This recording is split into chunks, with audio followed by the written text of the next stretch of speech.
Muskegon. Andy O'Reilly back down at the Muskegon Farmers Market. It's a big weekend at the Farmers Market because this chick has got the Retro Expo coming up. Allison Updike is back again. We talked to you last year as, let me go back a little bit.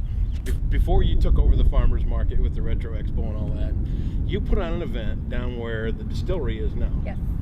And I was one of the people in Muskegon that went to the event and stopped on my way out and went, oh my God, did something that incredible just happen here in town? It was packed. It was packed, and it was huge, and it was so cool, and it was like everything people don't expect to find in Muskegon was right there, and you were the one that did it. I know, and you're like, oh, not me, but it's just inspired work. Yeah, this is fun stuff, brainchild. And it's a new way to take a look at what we do and who we are here. Yeah. Talk about this. So you had the big event there. Yeah. You moved it over here. Yeah. I mean, last year we did 5, which was we needed to let the vendors kind of recoup, get more inventory. We knocked it down to 3 this year. We also shortened the time frame a little bit just to kind of get a little more urgency and importance for people to come down, so they know, it's going to be, one in May, one in July, one in September, that it's not going to be as frequent, so make sure you get out when we have them. These vendors, talk about the vendors. Where do they come from? Are they local people, or is it? We have a lot coming from up north this year, a couple new ones.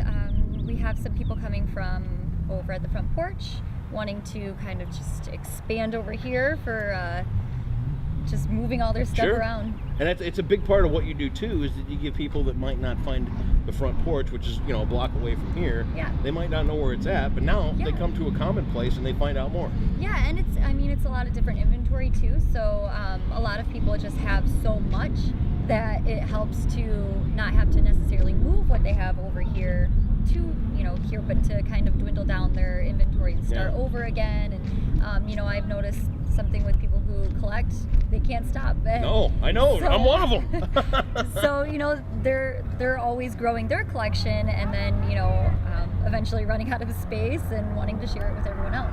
And maybe make a bulk. Yeah, that's an important part of it definitely. as well too. Yeah. Some of the things you'll find this year. I mean, I saw everything from records to the old hair dryers that you assemble. I don't even know what you call them anymore. Yeah. What are we going to find this year? I know one of the vendors, they do a lot with like live edge tables. So some of it has more to do with carpentry. And then we have a lot with vintage clothes. There's definitely going to be some records again this year. I know Mitch Anderson from Love Black Mitch. Circle. Yeah. He's going to be out with some of his stuff. A lot of oddities, little collectible pieces that just kind of brighten up your home. Do you go to these things and still have to buy something? Yeah. Oh yeah. Do you? Yeah. Well, I want to support. I'm selfish. I have to shop. What are your favorite things to collect? Oh my goodness. I like a lot of vases because I am a green thumb. I love plants, so I'm always attracted to different pottery and things like that. I like the toys. Yeah. I love old little toys, trinkets. Yeah, those things that you just don't find anywhere anymore, and things that remind you of your childhood, little more innocent times. Yeah. Things that you want to share with kids and grandkids. I was in one of the resale shops around town, and I found a can of tobacco, a tobacco tin can. And that reminds you of your childhood? It reminds me of my grandpa. Oh, okay. Yeah, that's what he smoked, and I'm like looking at this thing, and I'm like, wow, it's $15, but that reminds me of my grandpa. I have to have that.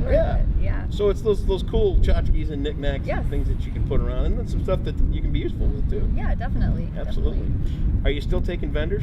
Oh yeah. A lot of these shows will have a cutoff date, and really because the farmers market has so much space. Big. I mean, look around. We have we're not close to that yet. Yeah. So I would love for that to happen. Okay. But at this time, no. There's a late registration, but the cutoff for that was just a week ago. Okay. So even up until the day of, as long as we meet up and talk and discuss what you have, you're more than welcome to hop in. That's a great way, and you're going to do it 3 times this year. Yes. Talk about the dates. It's this Sunday. This Sunday. I know a lot of people are like, Mother's Day, but the way I see it is there's a lot of places that do brunch down here. Bring Mom down. And there's something to do after. So it's Mom, not pick something out. Yeah, and I personally, that's what I would want to do. Maybe go to the lake house and then come down here. Yeah. And then we have July 9th, which kind of is the weekend of Lakeshore Art Festival. Nice. So there's a lot of people that are going to be down here from out of town.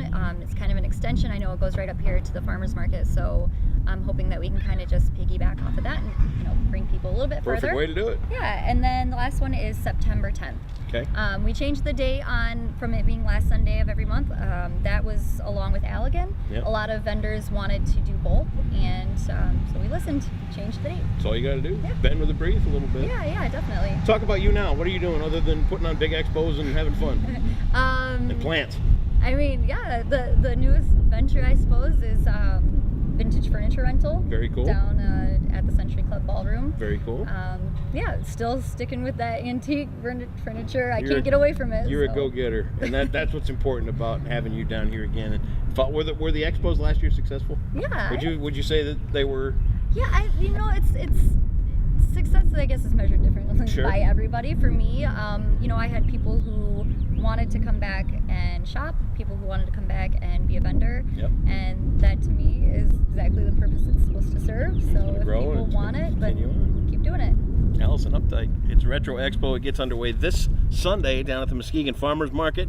You're still a dynamo. You're one of the inspirational people in town that gets things done. Congratulations on another year of Retro Expo, and we wish you the best, and we can do more for you, Howard. Thanks. All the details are right here. We'll link you over to her page too at Positively Muskegon. Thanks, Allison. Yeah.